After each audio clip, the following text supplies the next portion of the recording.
예. 제 질의를 본질의를 하기 전에 우리가 총리 후보자 청문회입니다. 우리가 지금 현재 탄핵 정국으로 인해서 비상시국으로 탄생된 정부인 만큼 총리 후보자에 대한 철저한 검증을 하는 것은 필요합니다.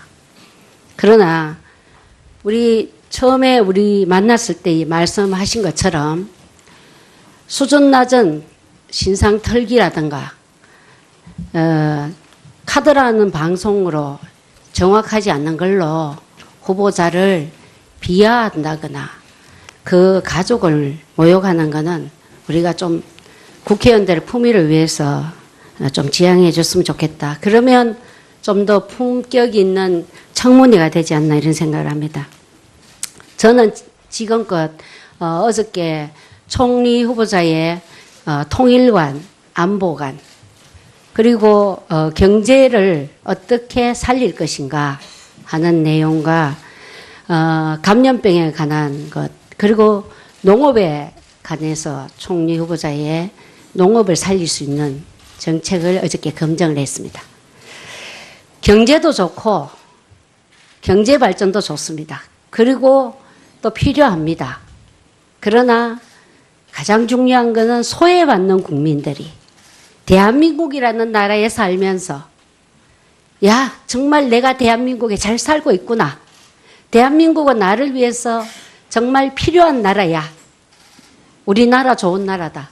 이런 말을 할 수 있게 하는 것이 국가의 책무라고 생각합니다. 돈 있는 사람들은 오히려 국가가 거치장스러울 수 있습니다. 재벌들에게는. 규제를 하니까요. 세금을 더 내라 하니까요. 그러나 없는 사람들, 짓밟히는 사람들에게는 국가가 필요하지 않겠습니까, 총리님? 그런 의미에서 지난번 저희들이 기초생활수급자들을 2008년도 정도 됐을 때 165만 명 됐을 때 그 숫자를 줄이기 위해서 부양의무자라는 것을 만들어서 부양의무자가 있는 경우에는 지원을 하지 않습니다. 기초생활수급자에서 탈락을 시켰습니다. 또 한 가지는 사지육신이 멀쩡하면 너는 일해라 이러면서 기초생활수급자에서 또 탈락시켰습니다. 그러면 일해라고 하면 그분한테 일자리를 줘야 되는데 일자리 없이 일해라. 이래서 그것을 근로 능력으로 해서 판정을 만들어서 안 좋습니다. 알고 계시죠? 네.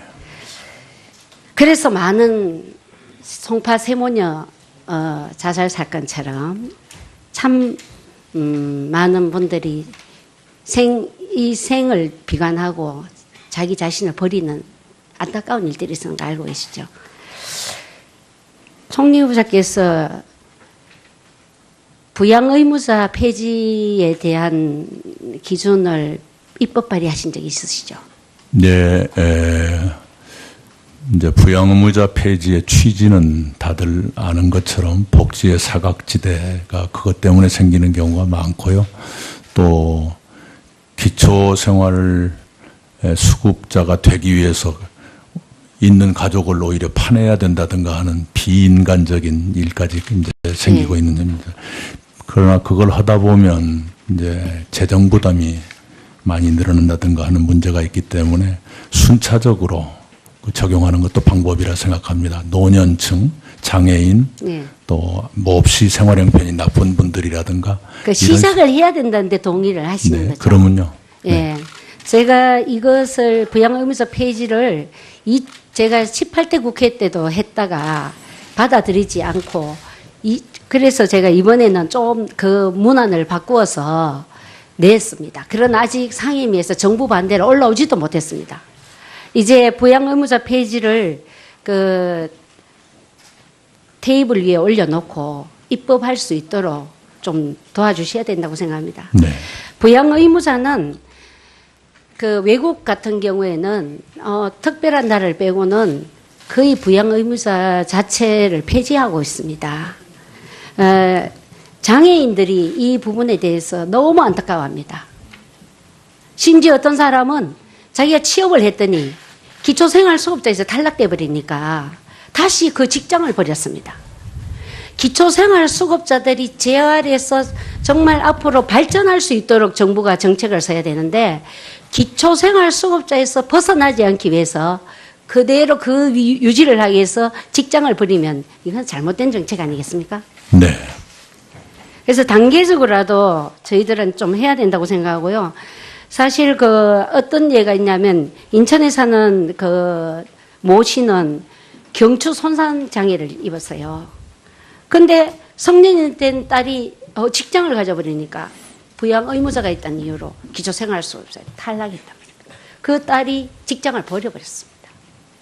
그래서 저는 우리나라가 기초생활수급자들을 그 만드는 것도 좀 더 확대를 해야 된다고 생각을 하지만 물론 뭐 부정적으로 부정한 방법으로 기초생활수급자를 받는 사람을 대면서 기초생활수급자를 줄이는 것은 잘못됐습니다. 그 사람들에 대한 분류는 해서 제외하면 되는 거지. 그걸 이야기를 하면서 부양 의무자 기준이라든가 이런 것을 강화시키는 것은 잘못됐다고 생각하거든요. 그리고 또 장애인들에 대해서도 저희들은 장애 등급제를 만들었는데 이 장애 등급 돈을 안 주게 한 장애 등급제를 만들었습니다. 그거 잘못된 거 아니겠습니까? 장애의 유행에 따라서 지원을 해줘야 되는 거 아니겠습니까? 네. 그 부분에 대해서 어떻게 네, 장애 등급제는 정말 장애인을 급을 매겨서 그걸 네. 돈으로 한다는 그렇죠. 건 매우 비인간적인 예. 일이고요. 현실하고 안 맞는 경우도 많고요. 예. 그래서 고칠 때가 됐습니다. 그 장애의 유행에 따라서 그분들의 필요에 따라서 장애를 그 지원을 해주는 것이 등급이 네, 되는 거죠. 네. 그런 식으로 좀 해줬으면 좋겠습니다. 네, 네. 네. 예, 전혜숙 의원님 수고하셨습니다. 다음은 국민의당의 존경하는 김광수 의원님 질의하시겠습니다. 예, 김광수 의원입니다. 어제 질의 마지막에 그 공직자 재산 신고상에 올 3월 배우자 예금이 2억 4천이었는데 후보자 청문회에 제출한 재산 신고에는 3억으로 돼 있어서 6천만 원가량이 증가를 했는데 그 오늘 해명하신다고 그랬습니다. 제가 깜빡했습니다. 오후라도 해명을 드리겠습니다. 제가 누군가 뒤에 배석하신 분들 아니, 이거 네네. 안 챙기시나요? 아니면 저 의도적으로 지금 아닙니다, 행차하시는 아닙니다. 건가요? 지금이라도 메모를 해주시기 바랍니다. 네, 미안합니다. 바른 시간 중에 해명하겠습니다. 당장 답변이 곤란하시다고 하셔서 아닙니다. 제가 하루를 두고 지금 오늘 해명을 그러니까요. 미안합니다. 하시라고 하셨습니다. 제가 깜빡했습니다.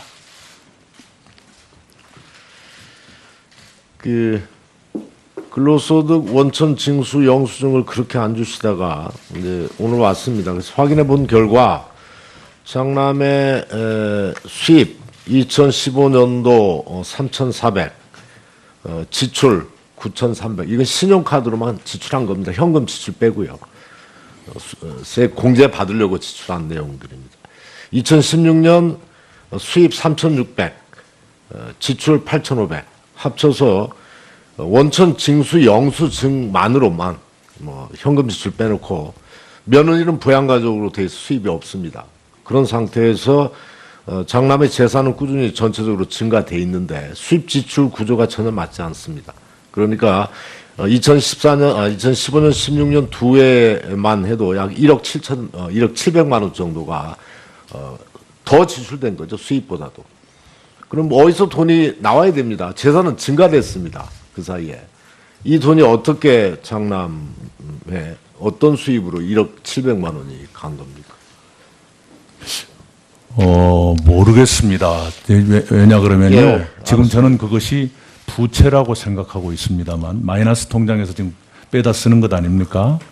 오히려 마이너스 통장은요. 해 보면 2014년 6월에 결혼한 직후죠. 7개월 후에 6월에 1억 원짜리 마이너스 통장이 다 해지가 됐어요. 다 갚았다는 이야기죠. 지금도 8천 얼마인가가 저 빚이 있지 않습니까? 그러니까 지금 정확히 이것만 정리해 주십시오.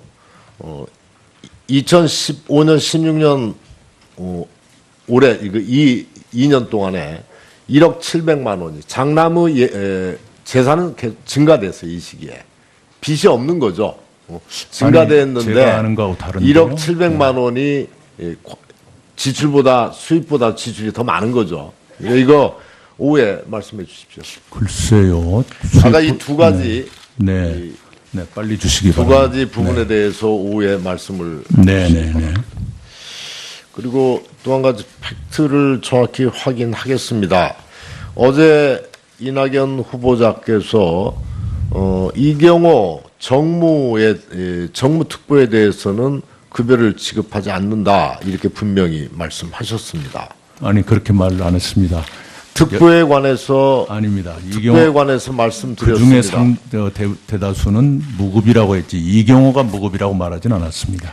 특보에 관해서 무급이라고 분명히 아닙니다. 기록에 되어 있습니다. 다시 무급특보가- 한번 확인해 보십시오. 아니 무급특보가 숫자가 많다 이런 얘기. 저는 그것이 특보의 명단인 줄 알았습니다. 특보 중에는 무급이 훨씬 더 많습니다. 이경호 특보를 제가 언급을 네, 했고 월 300만 원입니다. 특보 그렇죠. 네. 이거 수정한 것으로 하겠습니다. 그렇지는 분명히 않습니다. 그렇지는 않습니다. 그런 소기록을 얘기를 다시 정확히 확인해 보시고요. 누구라고 지칭해서 말씀하시지 않고 그냥 네가 임명한 정무직 그 명단인 줄 알고 이렇게 야단을 치시길래 예. 그 중에 많은 숫자는 무급입니다. 그랬던 것이죠. 네. 그런데 이경호 특보는 아까 지적을 했지만 선거법 위반으로 실형을 복역했고 그다음에 그 5천만 원의 출처에 대해서도 여전히 의문으로 남아 있는 상황입니다. 그런 분을 계약직으로 정무특보로 이경호뿐만이 아니고 또 있습니다. 황정호 전 도의원이라고 목포시 도의원을 했던 후보의 캠프에서 도왔던 분입니다. 이분도 정무특보로 또 돼 있고요. 최충규 정무특보가 또 있습니다. 이분은 올해 16년 9월 9일에서 18년 9월 8일까지 3년 계약을 한 거고요. 황정호 특보도 2014년 9월 1일에서 18년 8월 31일까지 계약을 해서 이렇게 정무 특별보좌관이라고 하는 것이 뭔가요? 뭔 역할을 하는가요? 소통의 역할입니다. 간단히 말하면 도의회라든가 언론이라든가 또는 시민단체라든가 이런 분들과의 소통입니다. 그러면 지금 지사직을 내려놓고 후보 청문을 하고 계시는데 이분들이 필요한가요? 지금은 필요가 없고요. 행정부지사가 대행을 하고 있습니다. 행정부지사는 보좌를 해주는 공무원들이 따로 있죠. 네. 아시다시피 이 세 분을 지금까지 쓰셨어요. 거의 그동안에 캠프에서 활동하셨던 말하자면 거의 뭐 보원 차원이겠죠. 이렇게 세 분을 쓰셨는데 이제 나오셨는데 이분들이 지금 계약 기간이 이렇게 돼 있고 지금도 계속 근무하고 급여를 받고 있습니다. 이건 어떻게 처리하실 건가요? 네, 우선은요, 임명한 사람과 같은 날 그만두게 돼 있는 그 분야가 있어요. 별정직 공무원이라고 합니까? 그분들은 자동으로 전부 두었고요. 특보는 그런 규정이 없어서 그분들이 논의하고 있는 것으로 알고 있습니다. 예. 4대강 사업에 대해서 그 당시 농해수 위원장 시절에 2009년 국민적 비판과 당내 비판이 많았습니다. 예산을 통과시켜 준 것을 두고 4대강 사업 평가 어떻게 하십니까? 간략하게. 네. 제가 평가하고 제가 먼저 질문을 하고 답을 네네. 평가하고 취지와 그다음에 달리 잘못된 것이 많죠. 맹탕 지금 이제 감사를 지시하셨는데 또 총리가 되시면 이게 다시 맹탕 감사가 될 가능성이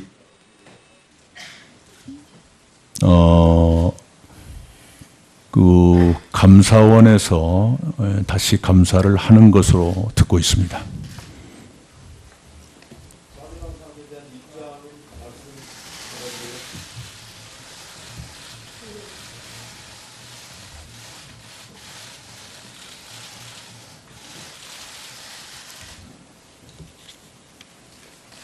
네, 말씀하시죠.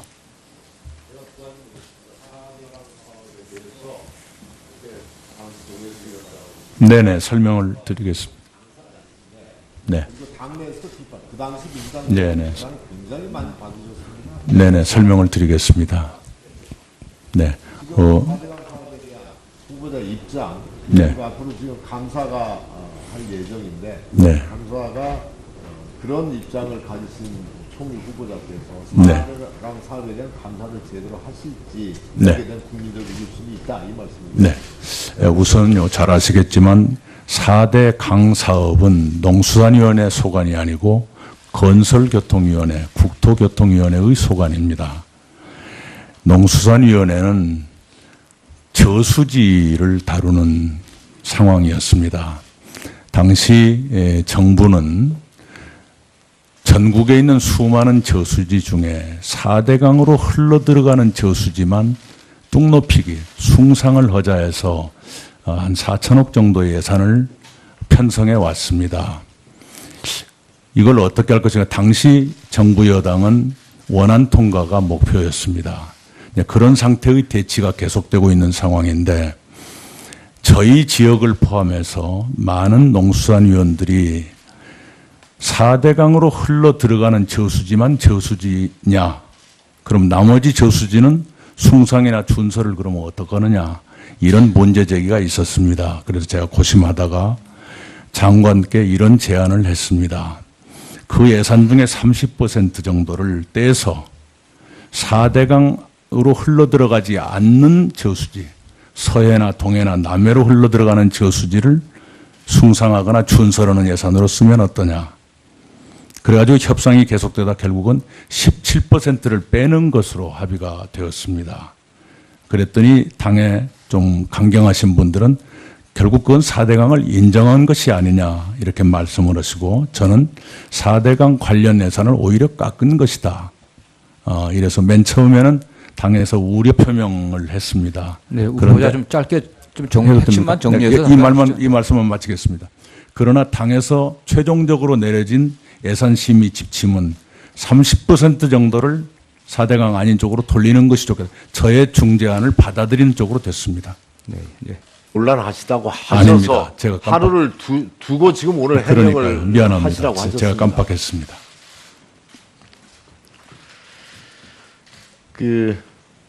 근로소득 원천 징수 영수증을 그렇게 안 주시다가 이제 오늘 왔습니다. 그래서 확인해 본 결과 장남의 수입 2015년도 3,400, 지출 9,300. 이건 신용카드로만 지출한 겁니다. 현금 지출 빼고요.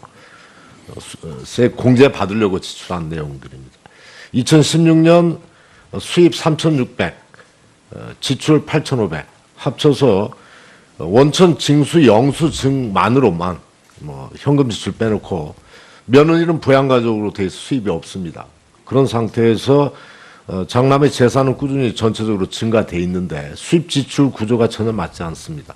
그러니까 2015년, 16년 두 해만 해도 약 1억 700만 원 정도가 더 지출된 거죠. 수입보다도.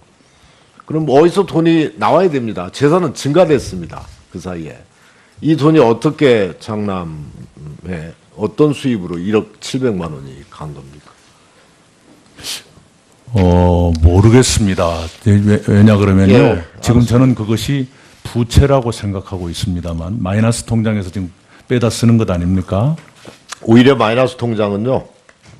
해 보면 2014년 6월에 결혼한 직후죠. 7개월 후에 6월에 1억 원짜리 마이너스 통장이 다 해지가 됐어요. 다 갚았다는 이야기죠. 지금도 8천 얼마인가가 저 빚이 있지 않습니까? 그러니까 지금 정확히 이것만 정리해 주십시오. 2015년, 16년 없는 사람들, 짓밟히는 사람들에게는 국가가 필요하지 않겠습니까, 총리님? 그런 의미에서 지난번 저희들이 기초생활수급자들을 2008년도 정도 됐을 때 165만 명 됐을 때 그 숫자를 줄이기 위해서 부양의무자라는 것을 만들어서 부양의무자가 있는 경우에는 지원을 하지 않습니다. 기초생활수급자에서 탈락을 시켰습니다. 또 한 가지는 사지육신이 멀쩡하면 너는 일해라. 이러면서 기초생활수급자에서 또 탈락시켰습니다. 그러면 일해라고 하면 그분한테 일자리를 줘야 되는데 일자리 없이 일해라. 이래서 그것을 근로 능력으로 해서 판정을 만들어서 안 줬습니다. 알고 계시죠? 네. 그래서 많은 송파 세모녀 자살 사건처럼 참 많은 분들이 이 생을 비관하고 자기 자신을 버리는 안타까운 일들이 있었는 거 알고 계시죠? 총리 후보자께서 부양의무자 폐지에 대한 기준을 입법 발의하신 적이 있으시죠? 네, 이제 부양의무자 폐지의 취지는 다들 아는 것처럼 복지의 사각지대가 그것 때문에 생기는 경우가 많고요. 또 기초생활 수급자가 되기 위해서 있는 가족을 오히려 파내야 된다든가 하는 비인간적인 일까지 이제 생기고 있는 겁니다. 그러나 그걸 하다 보면 이제 재정 부담이 많이 늘어난다든가 하는 문제가 있기 때문에 순차적으로 부정한 방법으로 기초생활수급자를 받는 사람을 대면서 기초생활수급자를 줄이는 것은 잘못됐습니다. 그 사람들에 대한 분류는 해서 제외하면 되는 거지. 그걸 이야기를 하면서 부양의무자 기준이라든가 이런 것을 강화시키는 것은 잘못됐다고 생각하거든요. 그리고 또 장애인들에 대해서도 저희들은 장애 등급제를 만들었는데 이 장애 등급 돈을 안 주기 위한 장애 등급제를 만들었습니다. 그거 잘못된 거 아니겠습니까? 장애의 유행에 따라서 지원을 해줘야 되는 거 아니겠습니까? 네. 그 부분에 대해서 어떻게 네, 장애 등급제는 정말 장애인을 급을 매겨서 그걸 네. 돈으로 한다는 그렇죠. 건 매우 비인간적인 예. 일이고요. 현실하고 안 맞는 경우도 많고요. 예. 그래서 고칠 때가 됐습니다. 그 장애의 유행에 따라서 그분들의 필요에 따라서 장애를 그 지원을 해주는 것이 등급이 네, 되는 거죠. 네. 그런 식으로 좀 해줬으면 좋겠습니다. 네, 네. 네. 예, 전혜숙 의원님 수고하셨습니다. 다음은 국민의당의 존경하는 김광수 의원님 질의하시겠습니다. 예, 김광수 의원입니다. 어제 질의 마지막에 공직자 재산 신고상에 올 3월 배우자 예금이 2억 4천이었는데 후보자 청문회에 제출한 재산 신고에는 3억으로 돼 있어서 6천만 원가량이 증가를 했는데 오늘 해명하신다고 그랬습니다. 제가 깜빡했습니다. 오후라도 해명을 드리겠습니다. 제가 누군가 뒤에 배석하신 분들 아니, 이거 네네. 안 챙기시나요? 아니면 저 의도적으로 지금 아닙니다, 행사하시는 아닙니다. 건가요? 지금이라도 메모를 해주시기 바랍니다. 네, 미안합니다. 바른 시간 중에 해명하겠습니다. 당장 답변이 예. 제 질의를 본질을 하기 전에 우리가 총리 후보자 청문회입니다. 우리가 지금 현재 탄핵 정국으로 인해서 비상시국으로 탄생된 정부인 만큼 총리 후보자에 대한 철저한 검증을 하는 것은 필요합니다. 그러나 처음에 우리 만났을 때 말씀하신 것처럼 수준 낮은 신상 털기라든가 카드라는 방송으로 정확하지 않는 걸로 후보자를 비하한다거나 그 가족을 모욕하는 것은 우리가 좀 국회의원들의 품위를 위해서 좀 지양해 줬으면 좋겠다. 그러면 좀 더 품격 있는 청문회가 되지 않나 이런 생각을 합니다. 저는 지금껏 어저께 총리 후보자의 통일관, 안보관, 그리고 경제를 어떻게 살릴 것인가 하는 내용과 감염병에 관한 것, 그리고 농업에 관해서 총리 후보자의 농업을 살릴 수 있는 정책을 어저께 검증을 했습니다. 경제도 좋고 경제 발전도 좋습니다. 그리고 또 필요합니다. 그러나 가장 중요한 것은 소외받는 국민들이 대한민국이라는 나라에 살면서 정말 내가 대한민국에 잘 살고 있구나. 대한민국은 나를 위해서 정말 필요한 나라야. 우리나라 좋은 나라다. 이런 말을 할 수 있게 하는 것이 국가의 책무라고 생각합니다. 돈 있는 사람들은 오히려 국가가 거치장스러울 수 있습니다. 재벌들에게는. 규제를 하니까요. 세금을 더 내라 하니까요. 그러나 그 적용하는 것도 방법이라 생각합니다. 노년층, 장애인, 네. 또 몹시 생활 형편이 나쁜 분들이라든가 그 이런 시작을 해야 된다는데 동의를 하시는 네, 거죠. 그러면요. 예. 제가 이것을 부양의무자 폐지를 제가 18대 국회 때도 했다가 받아들이지 않고 그래서 제가 이번에는 좀 그 문안을 바꾸어서 냈습니다. 그러나 아직 상임위에서 정부 반대로 올라오지도 못했습니다. 이제 부양의무자 폐지를 그 테이블 위에 올려놓고 입법할 수 있도록 좀 도와주셔야 된다고 생각합니다. 네. 부양의무자는 그 외국 같은 경우에는 특별한 날을 빼고는 거의 부양의무자 자체를 폐지하고 있습니다. 장애인들이 이 부분에 대해서 너무 안타까워합니다. 심지어 어떤 사람은 자기가 취업을 했더니 기초생활수급자에서 탈락돼 버리니까 다시 그 직장을 버렸습니다. 기초생활수급자들이 재활에서 정말 앞으로 발전할 수 있도록 정부가 정책을 써야 되는데 기초생활수급자에서 벗어나지 않기 위해서 그대로 그 유지를 하기 위해서 직장을 버리면 이건 잘못된 정책 아니겠습니까? 네. 그래서 단계적으로라도 저희들은 좀 해야 된다고 생각하고요. 사실 그 어떤 예가 있냐면 인천에 사는 그 모 씨는 경추 손상 장애를 입었어요. 근데 성년이 된 딸이 직장을 가져버리니까 부양 의무자가 있다는 이유로 기초생활수급자에 탈락했단 말입니다. 그 딸이 직장을 버려버렸습니다. 그래서 저는 우리나라가 기초생활수급자들을 그 만드는 것도 좀 더 확대를 해야 된다고 생각을 하지만 물론 뭐 부정